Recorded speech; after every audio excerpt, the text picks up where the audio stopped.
काका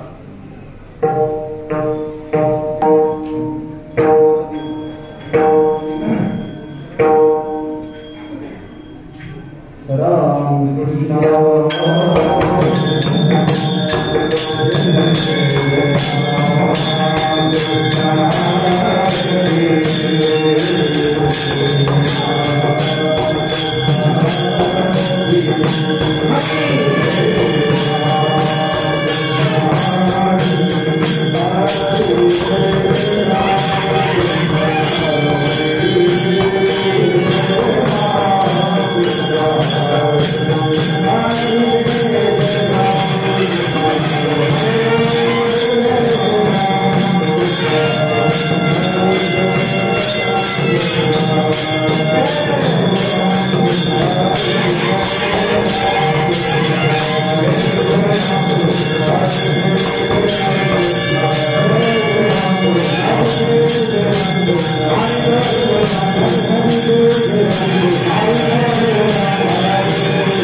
नदीपति मोहि कामाधिपति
Hare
आत्मरूप गणेश स्मरण सकल विद्यांचे अधिकरण श्री जीवंतु श्री चरण श्री गुरुंचे श्री नमस्कार याता संपाद्य ज्ञानच विधाय भक्तिं विलोकितो येन समाधिराजः वैराग्यवन्तं सुविचारयुक्तं नमामि लोकं शिरसा गुरुं स्वरूपं तथापुनि आवलीने मामा असे बोलते नामे शंकर शंकरा सदा समकरा निस्संगलो संमती पुण्यश्लोक चितो वारकरी संप्रदायाचा अध्वर्यो करा शोभतो ऐशा संतवरा सवा शुभकरा दांडे करा वंदितो विठ्ठला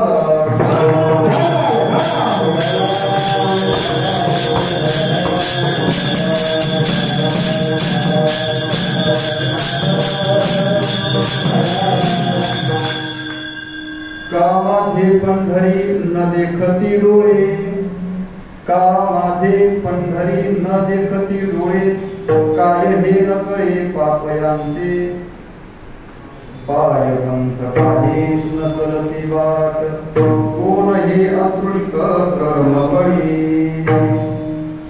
जगद्गुरु श्री तुकोबारायांच्या सेवेकरिता निवडलेला अभंग ज्यांच्या दरबारात आपण ही सेवा संपन्न करत आहोत असे जगद्गुरु श्री तुकोबाराय यांच्या अभंग गाथेतील प्रासंगिक अभंगांमधील पत्रिकेच्या प्रकरणातील भगवान श्री पांडुरंग परमात्म्याला आपल्या अंतःकरणातील वारीला येऊ शकत नाही याच्याबद्दलची आर्तता प्रकट करणारा अभंग आहे.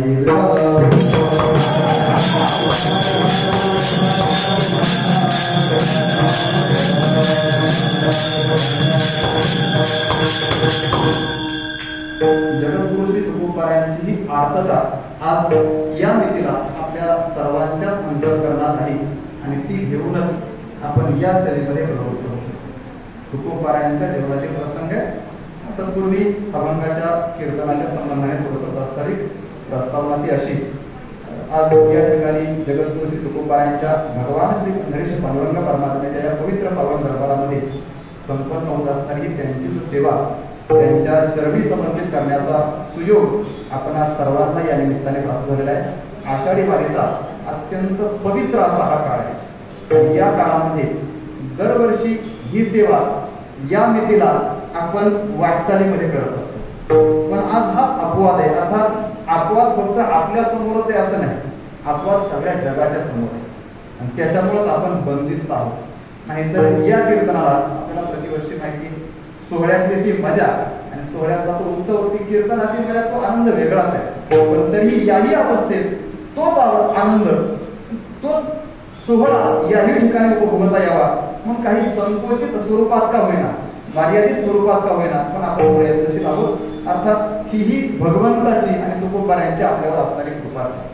आजचा हा वाटचालीचा चिंतन सेवेचा जो भाग आहे, हा भाग मोठ्या दैवाने प्रतिवर्षी मी गेले 15 वर्षापासून पाहतोय आणि त्याच्याही अगोदर मला वाटते मसलेकर जेवढे भजनी मंडळी आज गावाकडनं या ठिकाणी आलेले आहेत किंवा जगद्गुरु श्री तुकोबारायांच्या पालखी सोहळ्यात रथावर बसण्याचा ज्यांना मान आहे, रथाचं सगळं संचालन ज्यांच्याद्वारे होतं तिथं अत्यंत महत्वाची सेवा तुकोबारायांची ज्यांना करायला मिळते अशा प्रकारचा हा अत्यंत महत्वाचा सेवेचा वाटा ज्यांचा आहे, या मसलेकर फळाच्या वतीने आजची चिंतन सेवा सर्व ग्रामस्थांनी आणि माझ्या प्रारब्धाने माझ्या वाट्याला आलेली आहे.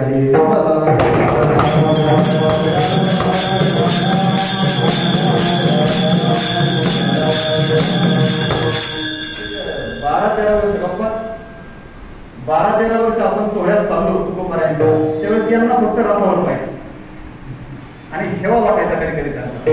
काय आपल्याला रथाचं दर्शन घ्यायचं असेल, रथाला हात लावायचा असेल, तरी चालताना पादुका पालखीत असताना रथामध्ये असताना आपल्याला जाणं शक्य होत नाही. आणि मग ही माणसं एवढ्या वर बसून तुकोबारायांच्या चरणाजवळ बसून एवढ्या अभिमानाने, याचा घरीना अभिमान घरीना आपले जतन, ही सेवा सांभाळताय.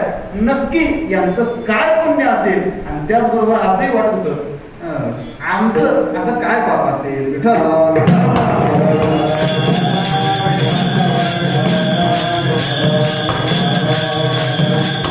कसं पाहिलं तर थोडासा असं म्हणजे वेगळा विचार करतो.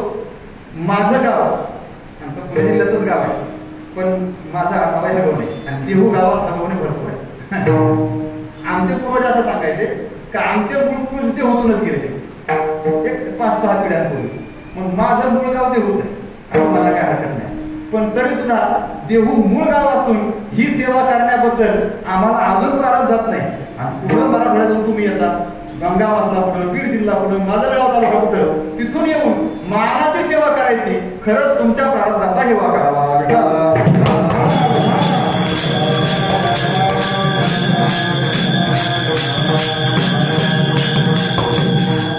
परंपरेची सेवा आहे, अगदी अभिमानानं मिरवण्याची सेवा आहे. लोक कशाचाही अभिमान धरतात. या सेवेचा अभिमान धरण्यासारखं दुसरं कोणतंही अभिमानाचं ठिकाण नाही. अभिमान सर्वत्र असतो, अभिमानाशिवाय जीव राहू शकत नाही. का बरं? कारण अभिमान आलाय म्हणून तर तो जीव झालाय ना. ते अहंकार तनुसी वादळ जडले. ज्ञानोबाराय म्हणतात अहंकाराने या तरुला प्रेमविवाह केला, त्यांचं लग्न झालं म्हणूनच हा जीव रचेला आलाय. अहंकाराशिवाय हा राहूच शकत नाही. पण या अहंकाराला जर धरून राहायचं असेल तर अहंकार कोणत्या गोष्टीचा धरावा? तो योग्य अहंकार धारण करण्याकरता अहंकारीय वस्तू जी आहे ती अशी मिळावी. याचा घरीनं देवा हे माझी मिरासी भाव तुझे माया फासी. आणि सहज नाही म्हणत तुकोबाराय म्हणतात देवनिया जीव वडिले वडिलांनी जीव दिलाय, आयुष्याच्या आयुष्य त्याच्यासाठी समर्पित केलंय, खर्ची घातलंय. म्हणून ही सेवा आपणा सर्वांना प्राप्त झाली. आणि याच सेवेचा अगदी पूर्ण पात्र नसं मिळालं, पण चमचा भर का होईना लाभ आज या निमित्ताने आपण आम्हालाही उपकृत करून दिलेला आहे. विठ्ठल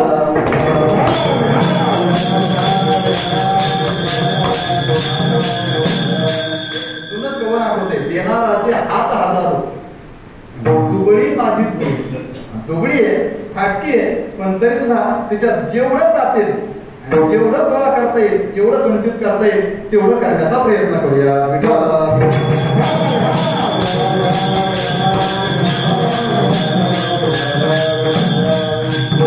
आपण सर्वांनी कौतुक करावं आणि ते कौतुक मला ऐकायला भेटावं यासाठी ही सेवा करतोय. आपल्या समोर उपदेश करावा असा अधिकार नाही, पण तरी सुद्धा आमचे गुरुवर्य आदरणीय श्री उबाळे ही माझ्या लाडक्या शिष्याचं कीर्तन आहे म्हणून ऐकण्यासाठी आवर्जून आलेले. अर्थात त्यांचा लाडका व्हावा एवढाही अधिकार नाही, तरी सुद्धा ते म्हणतात आवडीने. आमचे आदरणीय तुळशीराम महाराज आदरणीय सगळे गुरु महाराज मंडळीत असतो तर सर्वांच्या चरणी नतमस्तक होतो. सर्वच या ठिकाणी उपस्थित असणारे देहूकर आणि विशेष करून आज जो अभंग निवडला या अभंगातून तुकोबाराय खेळ व्यक्त करतायत. पण इथं आज उपस्थित असणाऱ्यांपैकी काही असेही आहेत की ते म्हणतील महाराज हा अभंग चुकीचा. असे कोण आहेत? आमचे बाप्पा आहेत.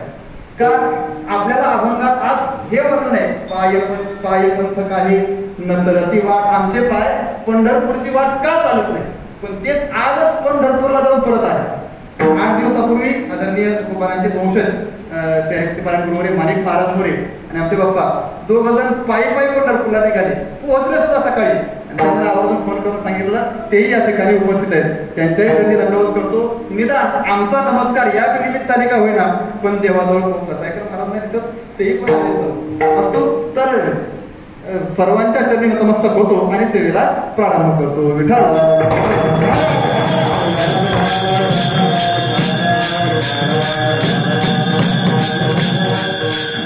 सेवेकरिता निवडलेला अभंग जगद्गुरु श्री तुकोबारायांचा 5 चरणाचा आहे आणि हा थोडासा प्रासंगिक अभंग आहे. प्रासंगिक म्हणजे असा विशिष्ट प्रसंग घडला.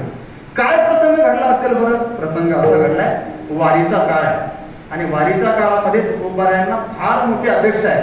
केव्हा एकदा आषाढी येते, आषाढ कार्तिकीचा हात जवळ आलाय, आषाढीचा हात जवळ आलाय, आषाढी निकट आला कार्तिकीचा हात असं म्हटलं का वारकऱ्यांची लगबग सुरू होते. सर्वत्र लगबग सुरू झाली आणि या लगबगीमध्ये तुकोबारायांना असं वाटायला लागलं, बस उद्या प्रस्थान आहे, आपण निघायचंय, पंढरपूरला जायचंय आणि आपली सेवा भगवान श्री पांडुरंग परमात्म्याच्या चरणावर रुजू करायची. देवाला सांगायचं, हे बघ तुझ्याकडे काही मागण्यासाठी नव्हे, मग तुझ्याकडनं काही मिळावं म्हणून नाही, काही कामना ठेवून अर्थार्थी अर्थ जिज्ञासू म्हणून नाही, मग केवळ सेवे लागे म्हणून आम्ही तुझ्याकडे आणि ही सेवा देवाच्या चरणापर्यंत पोहोच करायची म्हणून तुकोबाराय घाई करायला आवडताय. पण अडचण अशी झाली, ज्या दिवशी वारीला निघायचं काही काळ अगोदर तुकोबारायांच्या शरीरामध्ये ज्वर निर्माण झाला, एक विशिष्ट व्याधी निर्माण झाला आणि तुकोबारायांच्या जीवनात असा प्रसंग यावा, बाकीच्या कोणत्याही व्यावहारिक कृतीचा ज्यांनी त्याग केलाय, एकच कृती आहे ती म्हणजेच माझे जीवीची आवडी पंढरपुराही नगरी. ही कृती जाई नगे माये तया पंढरपुरा, या संत महापुरुषांनी दिलेल्या मार्गाचं अवलंबन करावं, ते अनुकरणात राहावं, या भूमिकेत असणारे तुकोबाराय याच भूमिकेला स्वीकारून आपली तयारी करतायत. पण ज्वर इतका वाढला की तुकोबारायांना पाय उचलणं सुद्धा सहन नाही. तुकोबारायांचा पायही उचलेला. मग अशा अवस्था आपली पंढरपूरला वारी कशी पोहोचणार? मग त्या काळात तुकोबाराय जाऊ शकत नव्हते. अगदी त्या अभंगात वर्णन असते, आपण पाहतोय, माझ्या मुखातून देवाची कीर्ती वर्णन करावी एवढी सुद्धा तुकोबारायांच्या शरीरात ताकद नाही राहील. तोंडाने देवाचं नाव घेणं एवढी सुद्धा ताकद नाही राहील. आता करायचं काय? या प्रसंगामध्ये तुकोबारांना दिसलं, तुकोबारांचे 14 गावकरी आणि महिमती बाबांनी चरित्रामध्ये वर्णन केलंय, त्याच्याबरोबर 1400 वारकरी निघाले. किती वारकरी? 1400 वारकरी पंढरपूरला निघाले. हे निघाले आणि ते निघाल्यानंतर तुकोबारांनी त्यांना पाहिलं. अर्थात हे पाहिल्यानंतर जो खरा वारकरी आहे ना, दुसरे पंढरपूरला चालले आणि आपण घरी बसून राहतो याची त्यांना लाज वाटल्याशिवाय तुकोबारांनी फार खर्च वाटायला, फार खेद वाटला. अरे माझ्या जीवनाची ही व्यर्थताच आहे, सगळं वारकरी पंढरपूरला चालले आणि मी मात्र जिवंत असून सुद्धा पंढरपूरला जात नाही, काय करावं? खंत वाटते. पण याही अवस्थेत निदान आपला निरोप देवापर्यंत पोहोचावा, आपली ही भावना, आपली तळमळ देवापर्यंत पोहोचावी म्हणून तुकोबारांनी त्या जाणाऱ्या वारकऱ्यांकडे एक छोटंसं पत्र दिलं. आता छोटं म्हणण्यापेक्षा ते मोठं आहे, ते बरंच मोठं आहे. तो पत्राचा प्रपंच फार मोठा आहे. तुकोबारायांच्या गादीत पत्रिकेचा अभंग नावाचं प्रकरण पहा, ते सगळं प्रकरणच त्याचं आहे. तर ते पत्र तुकोबारायांनी देवाला वारकऱ्यांच्या हाताने पाठवलं का, देवा मला तुझ्याकडे येता येत नाही. आणि मग हे पत्र लिहित असताना तुकोबारायांच्या भगवंताबद्दलचं असणारं प्रेम, भगवंताबद्दलची असणारी निष्ठा, परमार्थिक निष्ठा, साधनेबद्दलची आत्मीयता, तळमळ, ही सगळीच त्याच्यातून प्रगट होते. हे प्रगट होत असताना जसा एखादा मुलगा आपल्याला एखादी कृती करायची आहे पण बाप ती करून देत नसेल तर बापाला कधी विनंती करतो, त्याच्यानंतर बापाला कधी उलट फिरून बोलतो, बापाला कधी रागावतो, पण बापाची कधी स्तुती करतो, वेगवेगळ्या प्रकार करतो, पण बापाला प्रसन्न करून आपल्याला जे करायचं ते करून घेतो. तसंच तुकोबारायांनी या पत्रिकेच्या अभंगांमध्ये हे सगळं प्रकार अवलंबले. तुकोबाराय देवाला कधी रागावतात येत नाही, देवा तूच मुद्दाम असं केलंस, मला येऊ नाही केलंस. कधी कधी देवाची विनंती करतात, देवा अरे तू कोण आहेस, त्या गोपिकांचा सगळा काम पूर्ण केलास, माझी काय नाही पूर्ण करू शकत, म्हणून त्याचं वर्णनही करतायत. आणि कधी कधी तर आजच्या अभंगामध्ये स्वतःच्या प्रारब्धाला जो देतात, देवा तुला का नाव ठेवावं, मग माझ्या सगळ्याच शरीराची भावना, माझा सगळा देहभाव तुझ्याकडे येण्याकरता आसुसलेला आहे, पण असं असताना सुद्धा येऊ शकत नाही, तुझा काही दोष नाही रे. मग दोष असेल ना तर तो माझ्या कर्माचाच आहे, हा आजच्या अभंगाचा विचार आहे.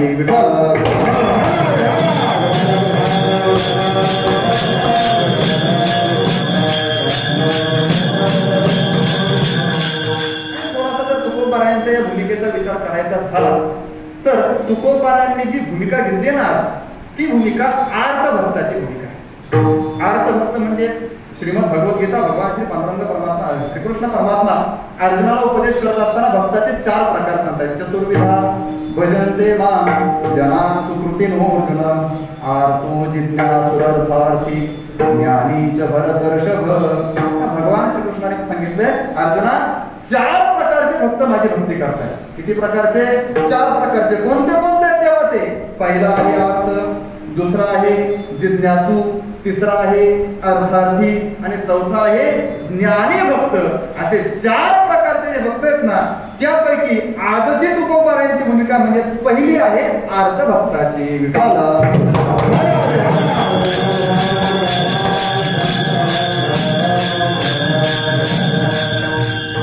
या 4चाही विचार ज्ञानोबारायांनी स्पष्ट केला. आर्त कोणाला म्हणावं, जिज्ञासू कोणाला म्हणावं, अर्थार्थी कोणाला म्हणावं, ज्ञानाचं लक्षण काय ज्ञानोबाराय सांगतात ना. तरी अर्थ तो आरतीचे निघ्याजे जिज्ञासू जाणावयाची लागी भजे तिजे तेने इच्छिते अर्थसिद्धी मग चौथी याच्या ठाई काहीची करणी नाही. 4चाही विचार सांगितला. अर्थ कोणाला म्हणायचं, जिज्ञासू कोणाला म्हणायचं महाराज? जिज्ञासू त्याला म्हणतात जो जाणण्यासाठी भजतो. हे देव नावाचं तत्व नक्की आहे काय? देव देव देव असं तुम्ही म्हणतात. देव आहे, देव आहे, नक्की देव आहे काय? ब्रह्म आहे असं म्हणतात. ते ब्रह्म आहे काय? त्याला जाणण्याची जी इच्छा आहे त्याला म्हणतात जिज्ञासा. त्याचं लक्षणच केलं शास्त्राने. ज्ञातुम इच्छा या सा जिज्ञासा.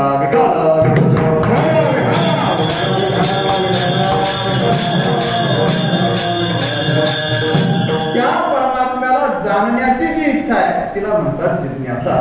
आणि अशी जिज्ञासा ज्याच्या ठिकाणी आहे ना म्हणजे त्याला जाणण्यासाठी जो भजतो त्याला म्हणतात जिज्ञासू भक्त. दुसरा भक्त आहे अर्थार्थी. हा अर्थार्थी कोण याचा विचार करत असताना व्यावहारिक अर्थार्थी वेगळा आणि पारमार्थिक अर्थार्थी वेगळा. बऱ्याच वेळेला या शब्दांचा अर्थ करत असताना आपल्याकडनं गोंधळ होतो. घोटाळा होतो असं नाही म्हणणार मी, पण गोंधळ तर निश्चित होतो. कारण घोटाळे कुठे होतात आणि इथं जर झाला तर तो फक्त गोंधळ होऊ शकतो. विठ्ठल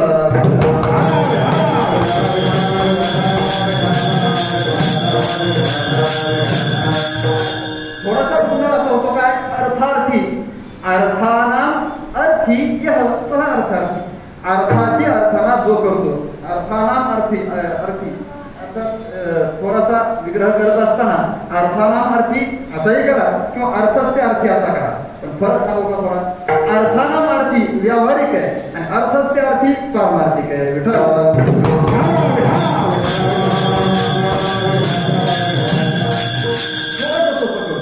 अर्थानाम अर्थी बहुवचन आणि अर्थस्य अर्थी एकवचन आहे. व्यवहारामध्ये अर्थ एकच नाही, अनेक आहे. पण परमार्थामध्ये मात्र अर्थ एकच आहे. विषय तो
तेवढे विषय आहेत.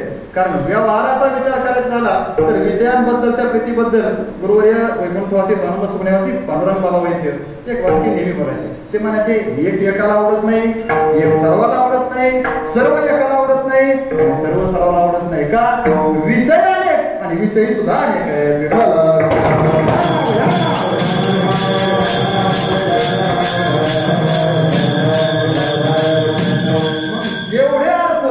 तेवढे अर्थार्थी हा व्यवहारातला विचार आहे. पण परमार्थात अर्थार्थी अनेक आहे, पण अर्थ मात्र एकच आहे. एक विषय तो सकळांचा हरी. बाकीचं आवडत नाही, काय आवडतं पण त्याच्या आवडीने आवडी, बाकीचं आवडत नाही असं नाही. येरा मान विधी पाळणा पळते, पण तोही पण विधी का पाळण, त्याच्या विधीचा का? कारण हा आवडावा, याच्या आवडीच्या ठिकाणी निष्ठा राहावी म्हणून बाकीच्यांची आवड आहे, नाहीतर बाकीच्यांची पारमार्थिकाला गरज सुद्धा नाही. विठ्ठल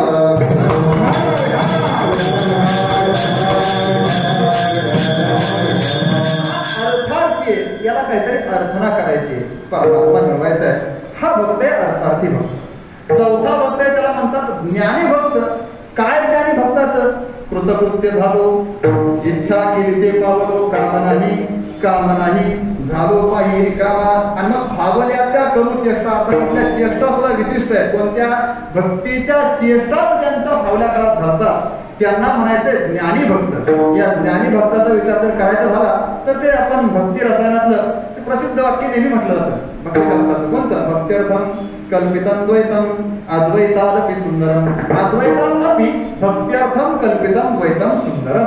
भक्तीसाठी कल्पित द्वैत. कोणतं द्वैत? जे चहू पुरुषार्थाचे श्री भक्ती जैसी. चारही पुरुषार्थ अर्थात मोक्षालाही मागे सारून त्याच्या डोक्यावर पाय ठेवून उभी असणारी जी ज्ञानोत्तर प्रेमलक्षणा भक्ती आहे, ही करणारा जो भक्त आहे ना त्याला म्हणा ज्ञानी भक्त.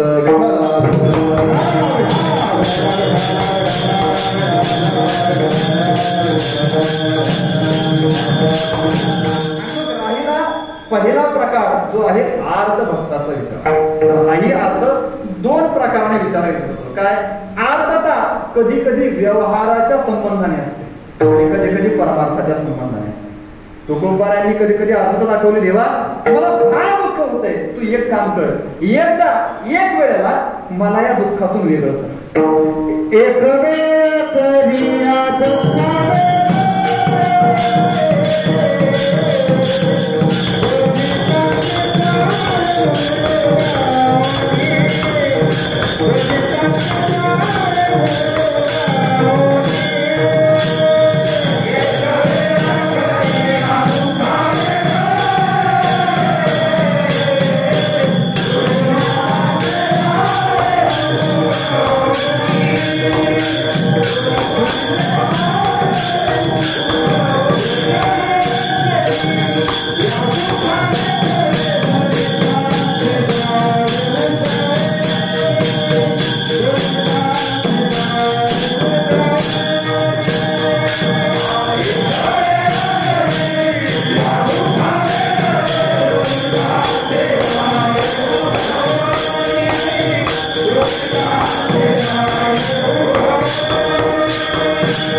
दुःख आहे. ही जी भूमिका एक वेळ करी हे संसार दुःख आहे. संसार तापे बोलू मी देवा करिता या. हे जे संसारात होणार दुःख आहे, संसाराचं स्वरूपच दुःख रूप आहे ना. दुःख बांधवडी आहे हा संसार दुःख. सगळ्यांना पाठ असणारी प्रमाण आहे. फक्त गुरुवारांच्या भाषेत सांगू का, सगळ्यांना पाठ असणारी म्हणजे सगळ्यांना फक्त पाठच असणारी. कळते भाषा? सगळ्यांना पाठ आहेत म्हणजे सगळ्यांना फक्त पाठ होते, अनुभव आहे, पण त्याचा जीवनात अंगीकार केलेला दिसत नाही. त्या प्रमाणांचा साकल्याने विचार घडत नाहीये. विठ्ठल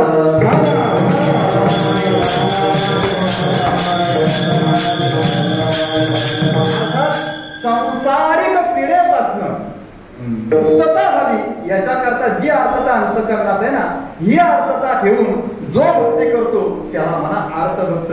पण आजची अर्थता थोडीशी वेगळी आहे. का? आज संसारिक अर्थता नाही, आजची अर्थता ही विरहाची आहे, पारमार्थिक अर्थता आहे. तुकोबारायांच्या अंतःकरणात जी अर्थता आहे ती कसली आहे तर विरहाची पारमार्थिक अर्थता आहे.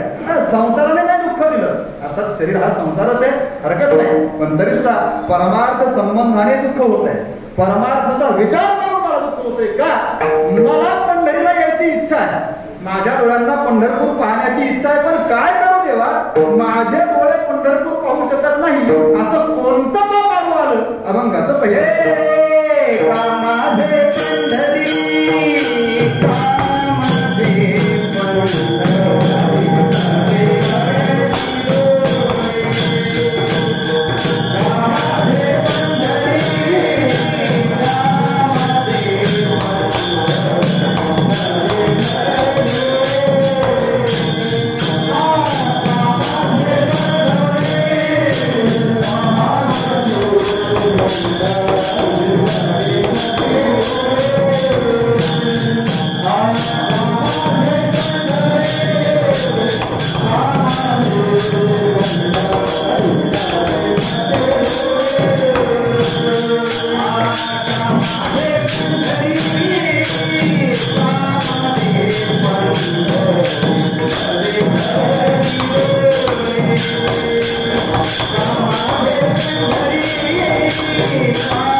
इंद्रियांची सुद्धा आहे.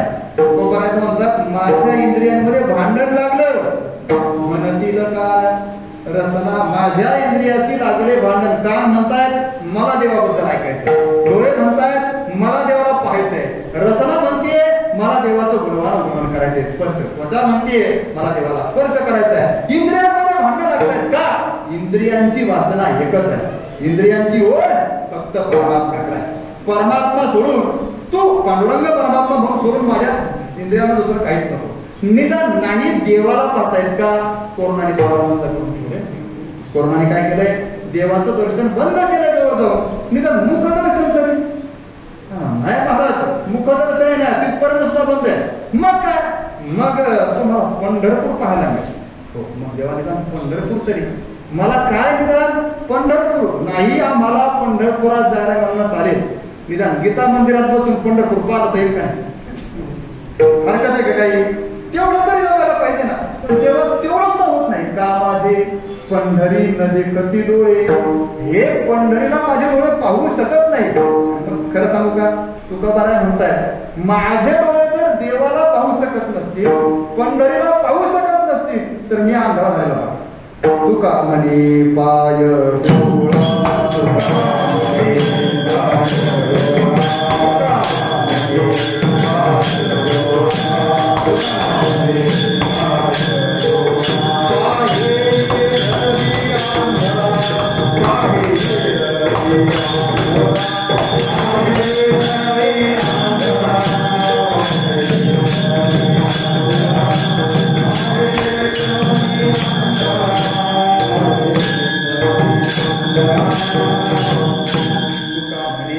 पाय डोळा पाहे एरवी आंधळा झालेला बरा. देवा, जर तुझे पाय मला पाहायला मिळत नसतील, जर ती पंढरी मला पाहायला मिळत नसेल, तर मी आंधळा झालेलो बरा.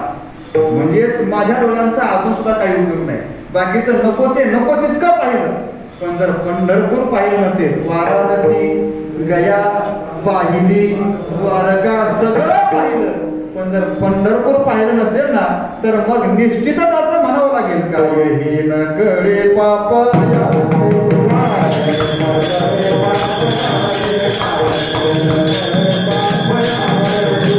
सगळं पाहायला मिळालं, पण पंढरपूर पाहायला मिळालं नाही. निश्चितच माझ्या डोळ्यांचं काहीतरी पाप असायला पाहिजे, काही कळत नाही. काय कळतो तो बरं असं तुम्ही म्हणताय?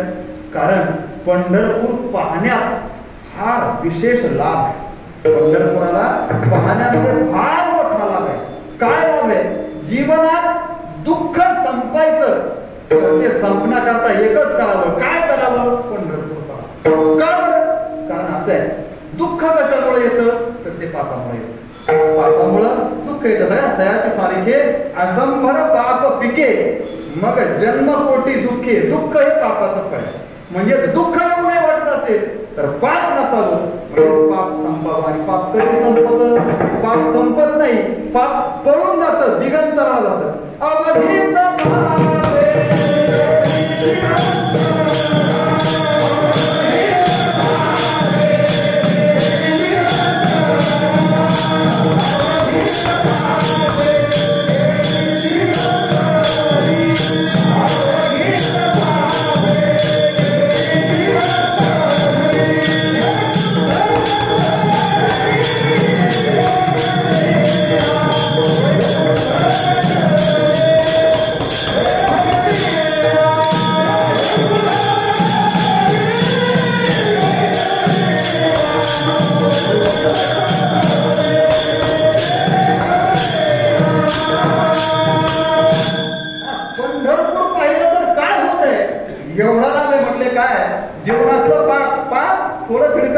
फक्त प्रारब्ध, फक्त संचित, फक्त क्रियामान असं नाही. जाणीवपूर्वक केलेलं, फक्त अजानता झालेलं असलं नाही. मग सगळे पापाचे जेवढे प्रकार आहेत ना, ते सगळेच प्रकार.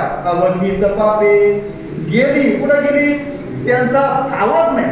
दिगंतराला कुठंतरी दूर देशावर निघून गेली, फार अंतरावर गेली, जिथं आता त्यांचा आमचा पुन्हा संसर्ग होणार नाही अशा ठिकाणी गेली. कशामुळे घडले हे सगळं?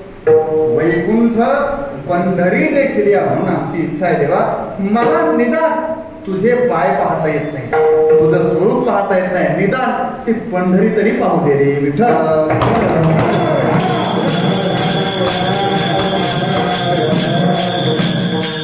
वर्णन तर असं आहे, अशी पाप कोणती कशाने ज्यांचा परिहार होणार नाही. जया दोषा परिहार नाही नाही धुंडिता शास्त्र ते हरती अपार. पंढरपूर देखील या पंढरपूर पाहिलं का असे पाप नाहीशी होतात. कोणते पाप? ज्या पापांना कोणतं क्षालनच नाही, ज्या पापांचा परिहार कशाने होणार नाही अशी महाभयानक पातक, ज्याला महापातक म्हणा, ही सुद्धा फक्त पंढरपूर पाहिल्यानंतर नाहीशी होतात. म्हणून देवा, माझी इच्छा आहे का माझी पंढरी न देखती डोळे, माझ्या डोळ्यांनी पंढरी पाहावी. पण काय करू? डोळ्यांचं काहीतरी पाप आहे. हो, पाप काय करतं? पाप आडवं येतं. कशाच्या? गीताच्या आड येतं. तुका म्हणे नाड पाप टाके गीता, गीत होऊ देत नाही. नक्की समजायचं काहीतरी पाप आडवं आलं.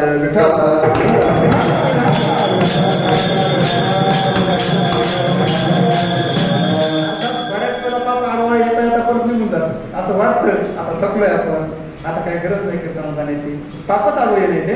पण तरी सुद्धा तुकोबारांना इच्छा असते, नाही नाही सेवा झाली पाहिजे. मग त्या पापाला बाजूला करतात आणि घेऊन येतात. सांगण्याचा इतर तेवढा ते पाप आडवं येतं आणि पाप हित होऊ देतं. हिताच्या आडवं येतं त्याला म्हणायचं पाप. चांगलं होऊ देत नाही. कोण होऊ देत नाही? पापच ना. तसं आमचंही काहीतरी पाप आहे, म्हणूनच ही होत नाही. काय हे नकळे पाप यांचं काहीतरी पाप आहे. डोळ्यांचं पाप आडवं आलं. काय पाप केलं असेल डोळ्याने? डोळ्याने काय पाप केलं असेल? आंधळ्याला विचार, तो सांगेल काय काय पाप केले असेल. काही पाहिजे कुठे पण डोळे वापरले, नको ते वापरले झालं. हे डोळ्यांचं पाप आहे. डोळे ज्याच्या करता वापरायला पाहिजे. डोळे कशा करता वापरले पाहिजे? डोळे तुम्ही याचा मुखे तुझे वर्णी गुणनाम त्याची मत प्रेम देई देवा डोळे भरून या पाहिलं तुझे मुख पण नाही तर पाहत पाहिला हे डोळ्यांचं पाप आहे विठ्ठला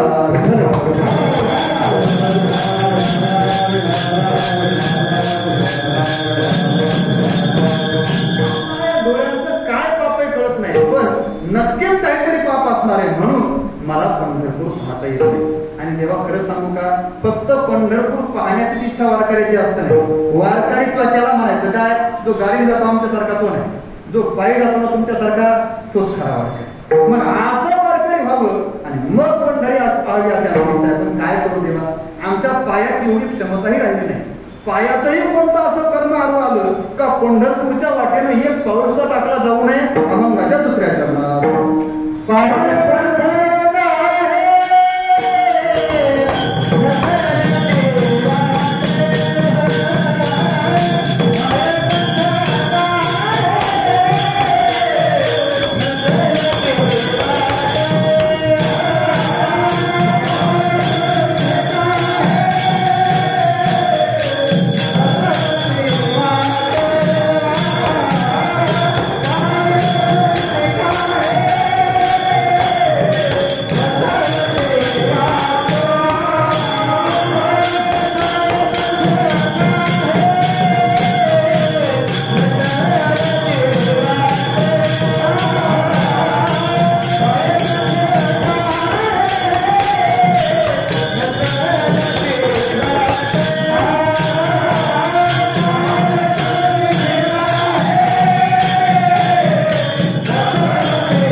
कोण हे अदृष्ट कर्मबळी असं कोणतं अदृष्ट न करणारं कर्म आहे सीतामाईचं उत्तर येते ना न कळेवो संचित अदृष्ट कर्म न करणार दृष्ट शब्दाचा इथं जाणीवेचा दृश्य पश्यती दृश्य ज्ञानी असा अर्थ करा आणि मग पाहिलं नाही असं नाही कळत नाही असं कोणतं कर्म कोणही अदृष्ट पाप बळी असं कोणतं कर्म आहे मला कळत नाही कोणतं पाप आहे मला कळत नाही पण माझ्या पायांनी पंढरपूरची वाट चालायला पाहिजे नको तितकं भरपूर चाललं नको तिकडं नको त्या मार्गाला भरपूर चाललो पण पंढरपूरच्या मार्गाला चालायला पाहिजे तिकडं माझे पाय चालायच्या वेळेस नेमके बंद पडलं चालणं त्यांचं थांबलं असं काय पाप आहे पाय पंथ काय न चलती वाट म्हणजे महाराज पंढरपूरला पायी जायला पाहिजे का पंढरपूरला पायी जायला पाहिजे का तर हो पायी फक्त पायी नाही नाचत गेलं पाहिजे भीमा तिरी एक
भीमातिरी एक वसविले नगर, त्याचे नाव पंढरपूर रे. तेथील मुकाशी 4 भुजा त्याची, बाईला 16,000. अर्थात या चरणाने देव गोकुळातूनच आलाय हे सिद्ध केलंय बरं. देव पुंडलिकाच्या भावार्थ गोकुळी हुनी झाला येता. कशावरनं? बाईला 16,000 दे. 16,000 बायका कोणाला आहे? गोकुळात आहे ना, म्हणून तो तिथं आलाय हेही याने सिद्ध केलंय.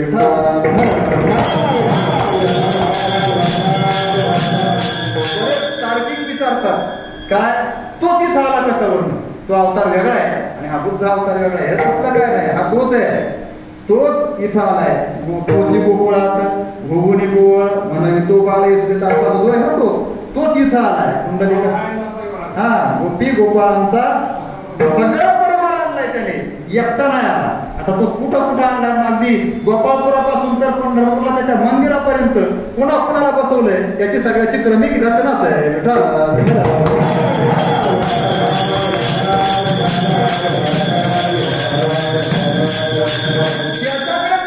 प्रकार सांगितले. प्रकार अनेक आहे. काय? कोणी हेलिकॉप्टरने जाईल. मागच्या वर्षी तर म्हटले होते तुकोबारांनाच हेलिकॉप्टरने, तुकोबारांना न्यायला विमान आलं होतं हे आम्हाला मान्य आहे, पण तुकोबारांना न्यायला हेलिकॉप्टर, मला वाटतं हेलिकॉप्टर मध्ये तुकोबारांनाच बसावं वाटलं नसेल. म्हणून त्यांनी सांगितलं आम्हाला तुमचं हेलिकॉप्टर नको, आम्ही आमच्या रस्त्याने गेलेलं बरं, जमिनीवरून चाललेलं बरं. का? हवेत गेला का माणूस हवेतच राहतो बरं.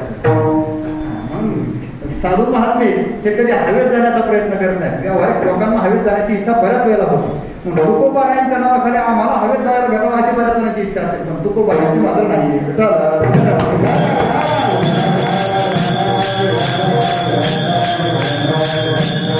सांगण्याचा इतिहास एवढाच. त्याच्याकडे जायचं, कोणी विमानाने जाईल, कोणी हेलिकॉप्टरने जाईल, कोणी कसं जाईल, कोणी गाडीने जाईल, कोणी रेल्वेने जाईल, पण जाण्याचा विधी मात्र आहे. त्याच्याकडे जायचं असेल ना कसं जावं? नाचत जावं त्याच्या गाभारी खेळ्या, सुख देईल विसावाने. त्याने सुख द्यावं, त्याने आपल्याला विसवावं असं वाटत असेल, कारण विसावा तोच आहे ना. तुझा म्हणे धावा आहे पण घरी विसावा. तो जर विसावा असेल तर त्याच्याकडनं विसावा प्राप्त होण्याकरता त्याच्याकडे कसं जावं? नाचत जाऊ त्याच्या गाभारी खेळ्या, त्याच्याकडे नाचत जाऊ. नुसतं नाचायचं नाही. नाचायचं म्हणजे कसंही नाचायचं नाही, मग गात नाचत जावं. गात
गात जागा नाचत जावं आणि गात जावं, गात नाचत त्याच्याकडे जावं. गाव गायलं की तो प्रसन्न होतो. भावे गावे गीत शुद्ध करून या चित्त व्हावा हे देव.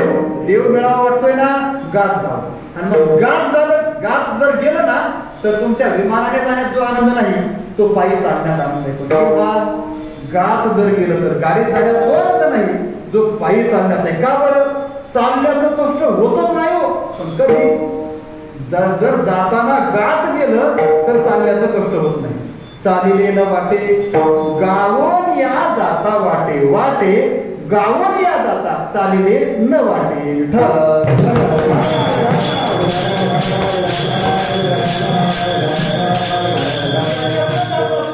गात गेलं म्हणजे त्याचं नामस्मरण भजन करत गेलं, त्याच्या चिंतनामध्ये जर गेलं तर चालल्याचा श्रम राहत नाही. तो पहा इतर वेळेस आता ते ब्लड प्रेशर डायबिटीज या लोकांना चालायला सांगतात डॉक्टर, बरोबर आहे ना. चालायला सांगतात म्हणजे दररोज किमान 2-4 किलोमीटर तरी चालत जा. हे 2-4 किलोमीटर चालून आले का जस काय कुठेतरी डोंगर उचलून आल्यासारखे मस्त का त्रासच तितकं होतो. कारण ते गाठ नाही चालते, गप्पा हाणत चालतात. गप्पा हाणत जागा त्यांचा गप्पा हाणत झालाय. मग काही कोणाला त्या गप्पांना काय म्हणायचं आहे का? काही पण कशा आहे पण कुठल्या पण गप्पा. म्हणजेच आता एखादा सोसायटीत राहत असेल तर वरच्या मजल्यावर काय चाललंय, खालच्या मजल्यावर काय चाललंय, मधल्या आयला काय चाललंय आणि वरच्या आयला काय चाललंय. याच गप्पा.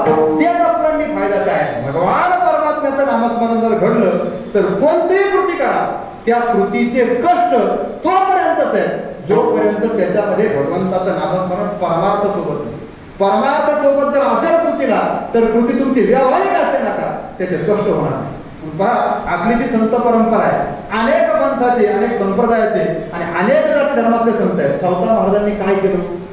काय केलं सावता महाराजांनी? कर्मच केलं ना, शेती करावी. पण ती जर परमार्थ करत केली असेल तर त्याच्यात कष्ट नाही. ती शेती सुद्धा ते त्यांचा संसार सुद्धा आनंदाला कारण करतोय.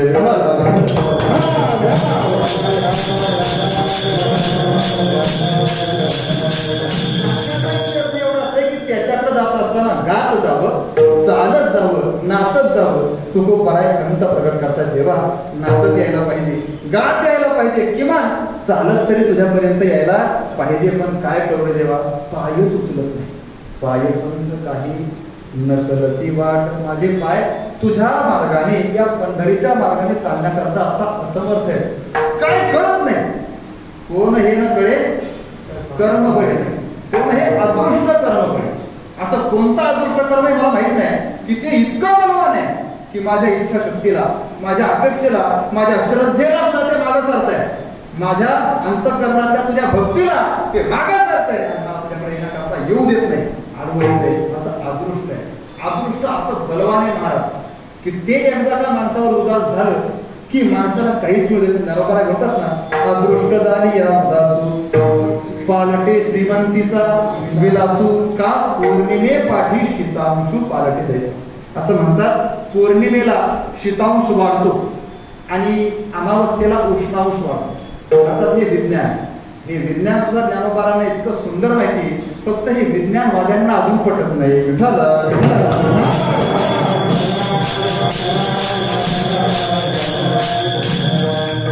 भरतीचा भौतिक क्रम याच्यामुळे सगळं.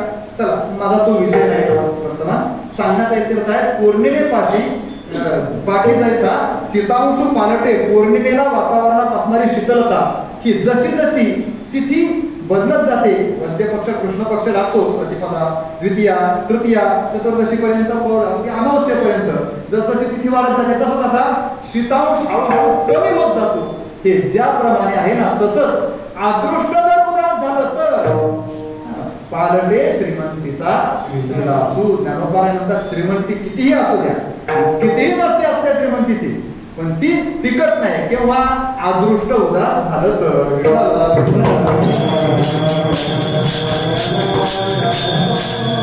एकदा का तुमचं नशीब बदललं, प्रारब्ध जर प्रतिकूल झाला ना, पैसा कितीही जमवायचा प्रयत्न करा, पैसा टिकतच नाही, श्रीमंती राहतच नाही. पण केव्हा प्रारब्ध जर प्रतिकूल झालं तर. गुरुवर्य आदरणीय संतवीर भंडारा यांच्या मुखातून एक छोटीशी गोष्ट ऐकली होती. काय झालं म्हटले, प्रारब्ध प्रतिकूल झालं का संपत्ती टिकत नाही. एक माणूस भरपूर श्रीमंत होता, भरपूर म्हणजे त्याच्यासारखा श्रीमंत गावात कोणीच नव्हता. भरपूर श्रीमंत, अगदी गजानंत लक्ष्मी, मोजता येणार नाही एवढी संपत्ती करे. मग आता अशी श्रीमंती असल्यानंतर माणसं काय गप्प राहतात का? त्या मस्तीतच असतात. गावात होता म्हटले सप्ताह, मग सप्ताहाला वारकरी आले होते. याला वाटायला लागलं गावात आपणच श्रीमंत आहे, पण आपल्या घरी कधी वारकरी आलेच नाही. मग वारकरी आलेच पाहिजे, त्यांनी आपल्या घरी भोजन केलं पाहिजे आणि त्यांना दिसलं पाहिजे काय मी किती श्रीमंत आहे. वारकऱ्यांना काय दिसलं पाहिजे मी किती. आता तुझी श्रीमंती पाहून त्यांना काय करायचं, त्यांचा भाग सगळ्या जगाचा मालक आहे, त्यांना तुझी श्रीमंती काय करायची. पण लोकांना लय आवडत असतो. वारकरी घरी आले का वारकऱ्याला घरातली देवपूजा नाही दाखवणार, मग कपाट लॉकर हे दाखवतील, पण देव नाही मात्र दाखवतील.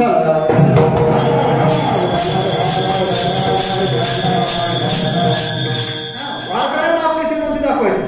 त्याने काय केलं, सगळे वारकरी घरी बोलावले सप्त्याला आले आणि त्यांना पंगत केली. आता पंगत म्हटल्यानंतर श्रीमंती दाखवायची ना, मग महाराज चंदनाचे पाट बनवले प्रत्येकासाठी. बसायला एक, फेकायला एक, ताटाला एक, 3-3 पाट प्रत्येकाला. कशाचे? चंदनाचे पाट. जेवायला मग काय ते थर्मोकालचे पत्रावळी असतील का, सोन्याची ताटं बनवली. महाराज सोन्याची ताटं बनवली, ती ताटं बनवून आणली. त्याच्यात त्यांना पक्वान्नाचं भोजन, तुमच्या गुरुवर्य आदरणीय हरिभक्तपरायण शांतिक्रम भारतीय सांगत असतात, पक्वान्नाचं भोजन म्हणजे श्री बालाजीचा भेद. श्री बालाजी म्हणजे श्री म्हणजे श्रीखंड, लाल म्हणजे बासुंदी, लाल म्हणजे लाडू, अंजी म्हणजे तुमच्या लक्षात श्री बालाजीचा भेद. हा श्री बालाजीचा भेद जेवायला होतो. आणि मग असं जेवण सुद्धा नंतर महाराज वारकरी काय, वारकऱ्याला जर एकदा भेटलं ना, वारकरी मागं पुढं पाहत नाही. शेंडी तुटो, कल्पारांनी तुटो, आमचं पोट फुटो, अजून काय हो, पण खाल्याशिवाय मागं सांगायचं. आम्ही आधीच पाहिलं महाराज 1-1 किलो श्रीखंड खाणारा एक माणूस. किती? 1 किलो श्रीखंड तोंडी लावायला काही घ्यायचं नाही. मग त्याच्यात संकर होईल ना काहीतरी वेगळा, तो नाही झाला पाहिजे असं खाणारे माणसं वारकरी. वारकरी काय आमच्यासारखे नसतात, ते वारकरी खाणारे असतात. सांगण्यात तात्पर्य वारकरी जेवायला आले. वारकऱ्यांनी काय ताटाकडे लक्ष दिलं नाही आणि त्या चंदनाच्या पाटाकडे लक्ष दिलं नाही. हा म्हणते वारकरी अजून एकही विचारित नाही, ताट कशाचे, केवढ्याचे, चंदन कुठून आणलं, कसं बनवलं, कोणता कारागीर आणला होता, करायचं काय नव्हतं, विचारलंच कोणी. मग याला तळमळ. परत ते आपला जर कोणी विचार नाही तर तळमळ होत राहतं, काय करावं काय करावं. मग तोच आला मध्ये कोणते वारकरी मंडळी कसं काय चाललंय. वारकरी म्हणजे बाबा भरपूर चालला, येऊ द्या पुढची वाडी.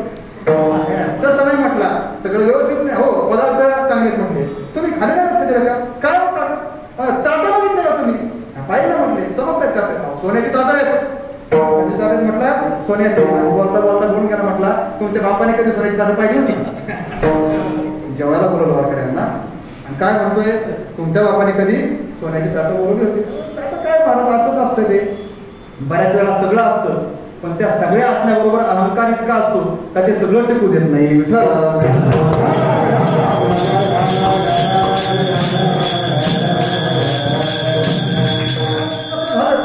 काय महाराज असं झालं म्हणजे आपोआप प्रारब्ध प्रतिकूल होतं. हे वागणं काय, हे वागणं हा उपमर्द करता कुणाचा, हेच प्रारब्धाला प्रतिकूल करण्याला हळूहळू त्याच्या जीवनात दैना व्हायला लागली. म्हणजे श्रीमंती सगळी विकावी लागली. यात नवल नाही महाराज, जी ताटं राहिली होती ना शेवटची ताटं सोन्याची बनवलेली वारकऱ्यांसाठी दाखवायला, ती ताटं विकण्याचा प्रसंग आला. घरदार तर सगळं गेलं, ताटं विकायचा प्रसंग आला. एक शेवटचं ताट राहिलं. त्याला वाटलं एवढं तरी आपल्याला निदान लोकांना दाखवायचं तरी राहू द्यावा, काय माझ्याकडे सोन्याची ताटं होतं. पण तेवढं ठेवलं आणि ते ठेवण्याचं एक कारण असं होतं का ते ताट काठाला थोडंसं तुटलेलं होतं, त्याचा एक तुकडा असा बाजूला निघाला. मग त्याला तेही विकावं लागलं, खायला काहीच नाही. मग ते ताटही विकलं, फक्त तो तुटलेला तुकडा होता ना त्या ताटाचा तेवढा ठेवला त्याने, का आपल्या घरी सोन्याची ताटं होती याची आठवण म्हणून. आणि मग एवढा प्रसंग झाला, घरी तर हलाखी निर्माण झाली, खायला प्यायला घरात राहायला. शेवटी एक दिवस असा प्रसंग आला की त्यालाच दुसऱ्याच्या घरी विकवावं खायचं. तो शोधायला लागला, आता सत्य कुठे, जिथं सत्य असं तिथं जायचं. मग एका गावात तो सत्याला गेला, तिथे गेल्यानंतर तिथेही याच्यासारखा चेक होता. कोण की ज्याच्याकडे भरपूर श्रीमंती होती, पण त्यालाही वाटत वारकऱ्यांना दाखवावं. मग त्याने सोन्याची ताटं बनवली, त्याने सोन्याची ताटं वारकऱ्यांना फुकट ठेवली होती. आणि तिथं जाऊन हा बसला कोण, ज्याचा अगोदर सोन्याचा ताट. बरं त्याने काय केलं होतं, त्याच्या सोन्याच्या ताटात तुकडा होता ना मोडलेला, तो खिशातच ठेवला होता. लोकांना दाखवायचा नाही, म्हणायचं बघा मी आता जरी घरी वाचतो ना तरी पूर्वी मी कसा होतो, हा श्रीमंत होतो. हा किती श्रीमंत होतो, मी लोकांना सोन्याच्या ताटात जेवण घालायचो. कशावरनं, ते पहा सोन्याच्या ताटात तुकडा अजून माझ्याकडे दाखवण्याकरता. आणि मग तो गेला. आता दुसऱ्याच्या इथे जेव्हा गेल्यानंतर बसला बिचारा म्हणतो खाली म्हणून जेव्हा झालं पंगत सुरू झाली. आणि मग तो मला सुद्धा त्या माताने सांगितलं जेवलेत का, सगळे व्यवस्थित बसलेत का. तो बिचारा सज्जन असेल दोन असेल घेणं नाही. मग तो बसल्यानंतर याने सहज पाहिलं सगळी ताटं सोन्याची होती. याला आठवलं, अरे अरे अरे एक दिवस असंच आपण हे करत होतो, काय सगळ्या वारकऱ्यांना जेवण घातलं होतं ते पण कशात, सोन्याच्या ताटात. त्याला आठवलं आपल्या घरी पण सोन्याची ताटं होती. आणि मग आठवलं सहज त्याचं स्वतःच्या ताटाकडे लक्ष गेलं. आणि ताटाकडे लक्ष गेल्यानंतर त्याच्या लक्षात आलं त्याच्या समोर जे ताट होतं ना सोन्याचं होतं, पण ते काठाला थोडंसं तुटलेलं होतं. ते ताट काठाला थोडंसं तुटलेलं होतं. आणि मग त्याला वाटलं आपल्याकडे पण शेवटचं ताट असंच होतं, जे काठाला थोडंसं तुटलेलं होतं. न जाणं चुकून आपलंच ताट पुन्हा आपल्याकडे तर नाही आलं. कशावरनं म्हटलं आहे ना, म्हटले पावता येऊ शकतं. कशावरनं, तुटलेला तुकडा आपल्या खिशातच आहे. तो जर याला बघितला, तो जर व्यवस्थित बसला तर हे ताट आपलं नाही बसलं तर आपण नाही म्हटलं सोडून द्यायचं ना. त्याने काय केलं, सगळ्यांची नजर चुकून खिशातला तो तुकडा काढला, त्या ताटाला लावून बसवला आणि बसून पाहिला महाराज तो इतका फिट बसला का परत निघालाच नाही. शेवटचा ठेवलेला तुकडा सांगतात हे काय झालं, त्याचं कारण एवढंच आहे, अदृष्ट झाली या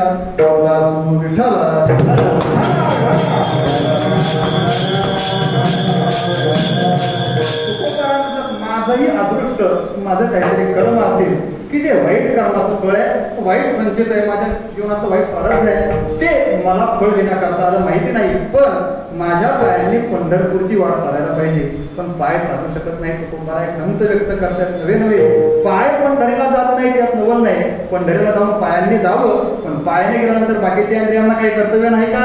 तो आहे म्हटले. काय कर्तव्य आहे तर माझं मस्तक आणि माझं हस्तक यांचं कर्तव्य तुकोबाला सांगतात अभंगाच्या तिसऱ्या चरणात.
न पडे मस्तक क्षेम का हस्तक नववती तुकोबारा म्हणताय. जसं पायांनी पंढरपूरला जावं, जसं डोळ्यांनी पंढरी पाहावी, तसं माझं मस्तक सुद्धा देवाच्या पायाला टेकलं जावं. माझं मस्तक अर्थात देवाच्या चरणाशी संबंध याचा आला पाहिजे. मस्तकाचा संबंध देवाच्या चरणाशी आला पाहिजे. उत्तमाचे मस्तक खालविते. मस्तक खावायचं असेल तर कोणाला? उत्तमाच्या समोर. आणि मग उत्तम असेल त्याच्याच समोर मस्तक टेकलं पाहिजे. वैकुंठवासी स्वामी विठ्ठलभाऊ फुले ते नेहमी म्हणायचे, बुवा आपलं मस्तक म्हणजे आपलं शिर हे सगळ्यात श्रेष्ठ अवयव आहे. शिर सर्वांगा प्रमाण यथाविधी करायचं. सर्वात पवित्र अवयव आपला शिर. हे आपलं मस्तक कोणाच्याही अपवित्र पायावर कधी टेकवायचं. मग ते टेकवण्याचा सुद्धा पाय तसेच पवित्र असावे. देवा माझं मस्तक कोणाच्याही पायावर टेकू नये. मग टेकायचं असेल ना तर तुझ्याच पायावर टेकलं पाहिजे. काही पायावरी न पडे मस्तक. पायावरती मस्तक पडलं पाहिजे. जसं मस्तकाचा विचार कशासाठी हो? मस्तक पायावर ठेवणं म्हणजे काय तर समोरच्याला श्रेष्ठता देणं आणि आपल्याकडे कनिष्ठता घेणं. नम्रता स्वीकारणं, पायावर मस्तक ठेवणं नम्रता शिकवतो. आणि ही नम्रता प्रत्येकाच्या जीवनात असलीच पाहिजे ना. नम्रता जर नसेल तर माणसाच्या जीवनाला काय किंमत आहे. मग तो आकडू असा, तो आकडू म्हणजे कोणाच्या पुढे वाकत नाही. वाचतं कोण फळं येते लवे बाहेर, ज्याच्या काही फळच नाही असा निर्फळ मग ते साबरी वाढतात भरपूर, पण ते वाकायला शकत नाही. वाकलं काही बनवते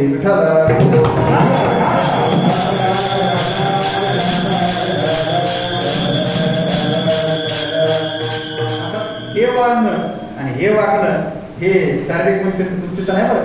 नाही तर मग वाढलं म्हणलं का निश्चित वाढलं.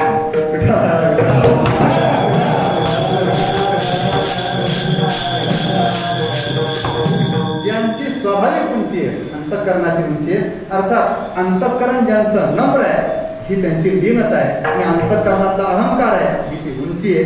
ही उंची नसावी, उंची असावी पण नम्रतेची उंची असावी. हे जर असेल तर मग मात्र मस्तक आपोआप वागतं आणि ते कोणाच्याही समोर असतं. मस्तक कोणाच्याही समोर वाकायला शिकवा. जोपर्यंत कोणाच्याही समोर वागता येत नाही ना तोपर्यंत आपण पारमार्थिक झालो असं ठरवायचंच नाही.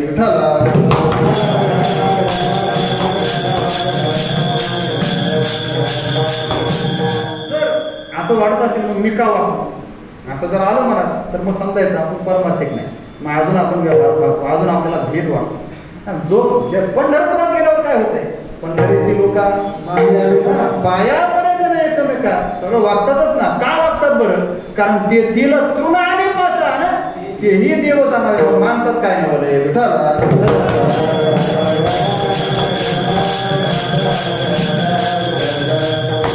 पायावरील न पडे मस्तक देवाच्या चरणावर मस्तक पडावं. अजून काय व्हावं, अजून होण्याची इच्छा आहे. क्षेमका हस्तक नपवती, माझ्या हातांनी त्याला आलिंगन द्यावं. काय महाराज, देवाला आलिंगन देण्यात जो आनंद आहे ना तो आनंदच काही भिन्न आहे, वेगळा आहे. त्याला आलिंगन द्यावं, त्याला साठवावं, हृदयात साठवावं, हातात कवेत घ्यावं. आता त्याच्या चरणाला स्पर्श करण्याचाही एक विशिष्ट आनंद आहे.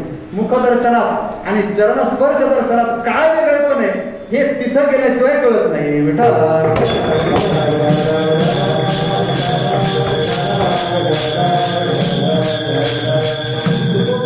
असं व्हावं.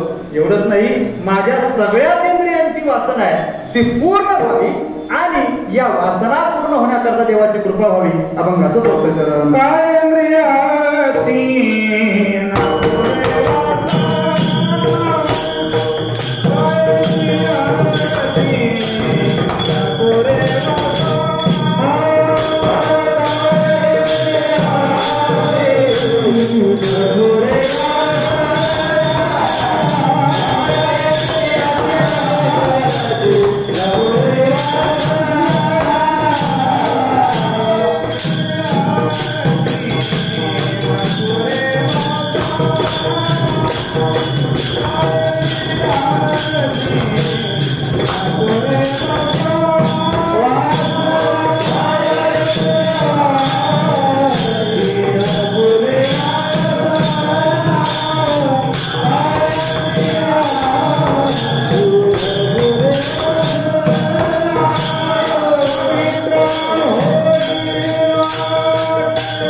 पवित्र होईना जिव्हा कीर्ती, माझ्या इंद्रियांची वासना पुरा. वासना पुरा म्हणजे तुकोबा तुमच्या इंद्रियांची वासना काय? तुका म्हणे पायापासी येई नाहीची वासना. माझ्या सगळ्या इंद्रियांची वासना इथे तुझ्या पायाजवळ आहे. सगळं म्हणजे सगळ्याच इंद्रियांची. मुखाला वाटतंय येणे मुखे तुझे, वर्णी डोळ्याला वाटतंय डोळे भरून या, पाहिलं तुझे मुख, कानाला वाटतंय कान भरून या, ऐकेनं तुझी कीर्ती, हाताला पायाला वाटतंय काही रंगी काळी, नाचेनं उदास, दुसरं काहीच नको. सगळ्या इंद्रियांची वासना एकच आहे, ती म्हणजेच भगवंताच्या पायाजवळ येते. मग ही माझी वासना पूर्ण व्हावी अशी माझी इच्छा आहे. ती वासना आहे. वासना कशाला म्हणतात? जी कर्मामध्ये योजते, जीवाला वास येते, कर्मणा योजयती जीव म्हणून या सा वासना विठ्ठल.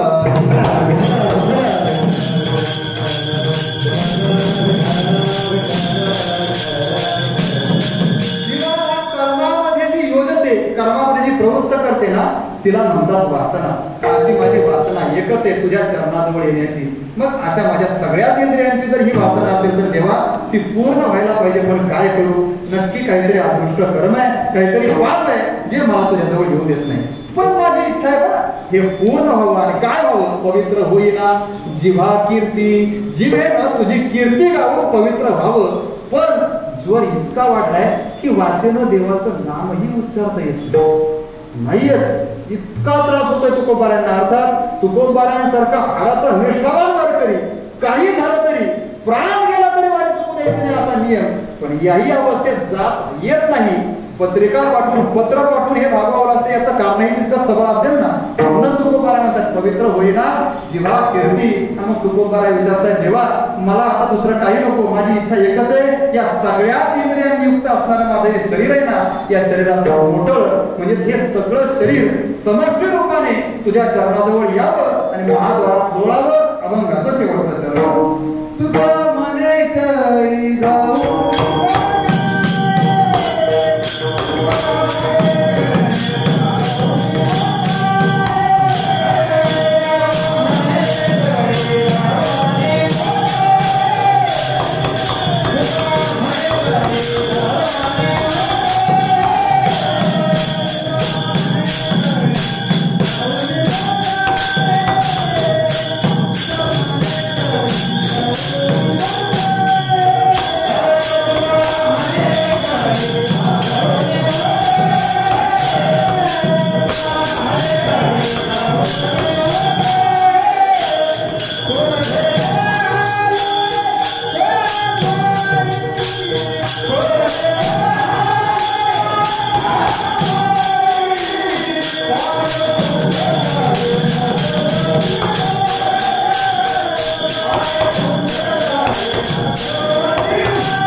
मोकळे पडेन हावरे. महाद्वारी तुकोबाराय देवाला विनंती करतात, देवा काही नाही, माझी एकच इच्छा आहे की माझं सगळंच हे शरीर समर्पित सगळ्या इंद्रियांचा हा मेळा तुका म्हणे माझा सगळं देहभाव आणि कोठाव याची.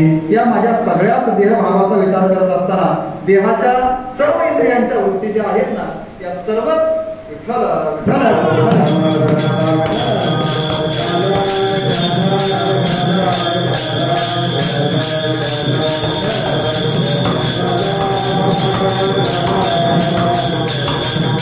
इंद्रियांच्या सगळ्याच वृत्ती ह्या तुझ्या चरणाजवळ येणाऱ्या असाव्या. तुका म्हणे माझा सगळं देहभाव. त्याला दुसरा कोणताही विषय नसावा, विषय एकच असावा, तो म्हणजेच पांडुरंग परमात्मा.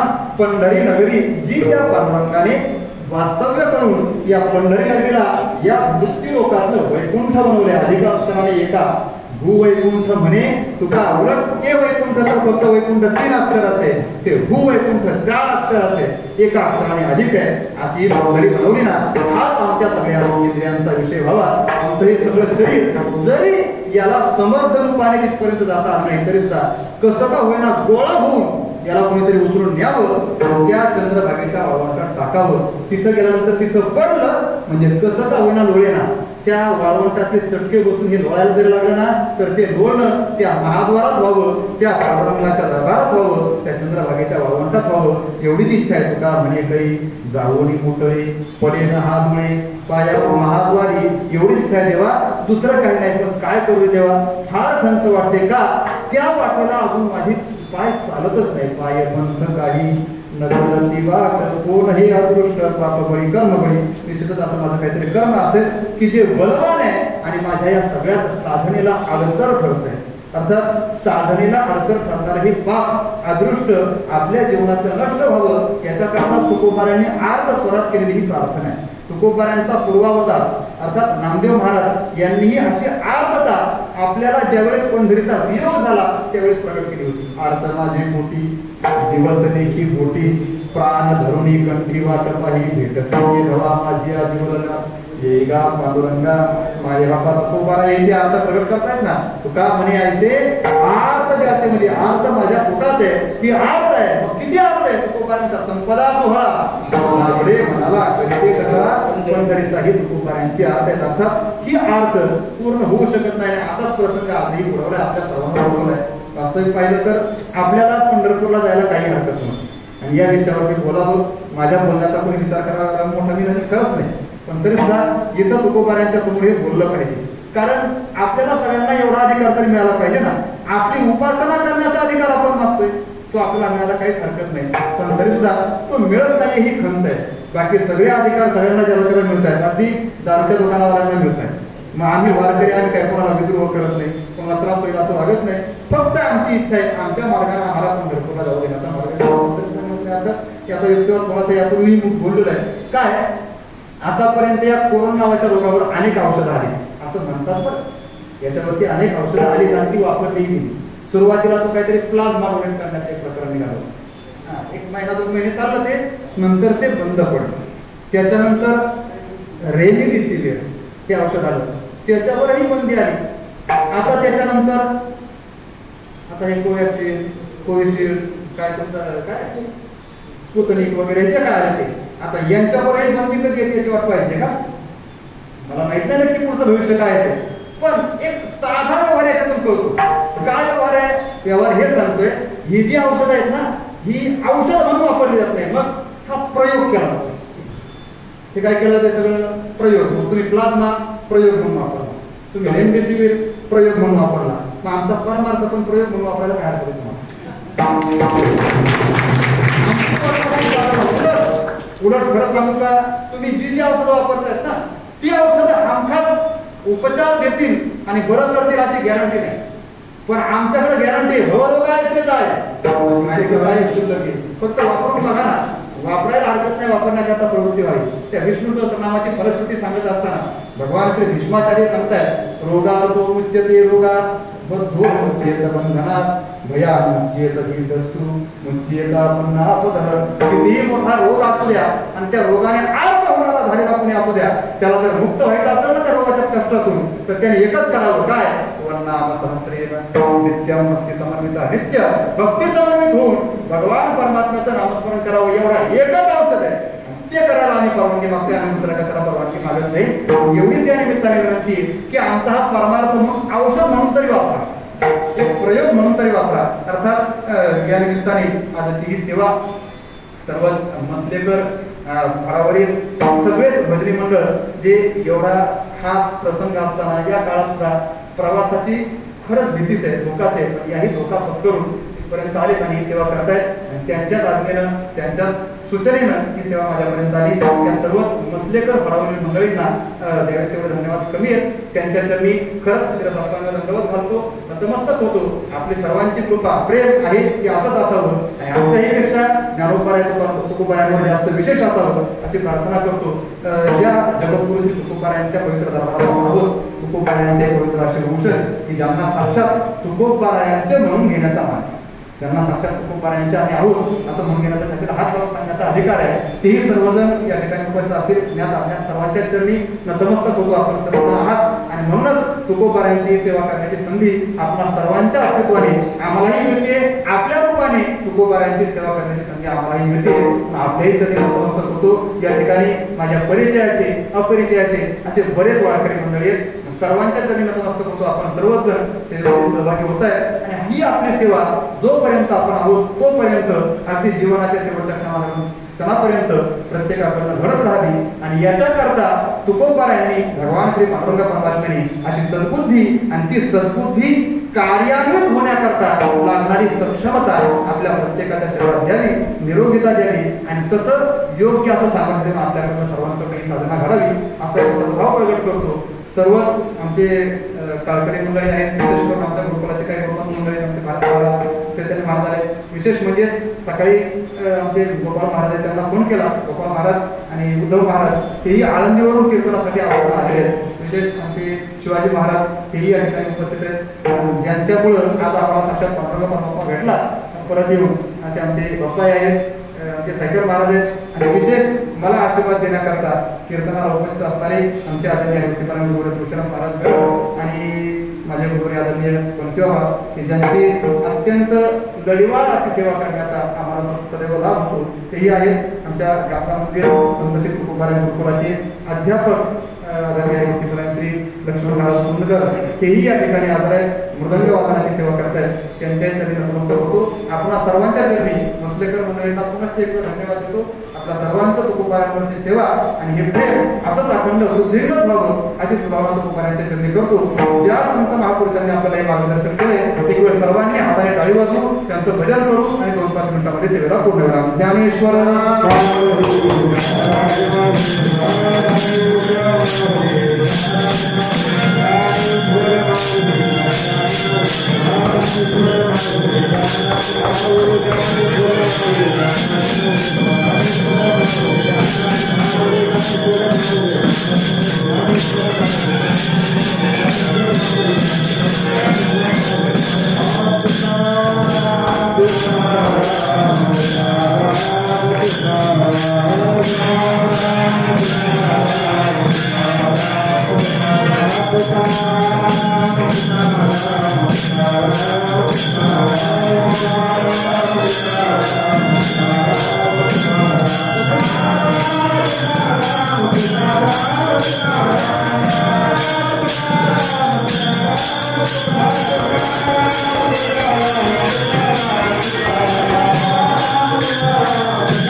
काही पुढील बल क्षमा हे अंग होता युक्ती उपदेश तुमचे बरोबर विशेष तुमच्या कृपेचे पोसरी जन्मोजन्मी तुका म्हणे धार्मिक चिंतन सेवा माझं आराध्य दैवत भगवान श्री पांडुरंग परमात्मा विश्वमाऊली ज्ञानोबाराय श्री तुकोबाराय आदी करून सकल संताचार्य माझ्या वारकरी शिक्षण संस्थेचे गुरुवर्य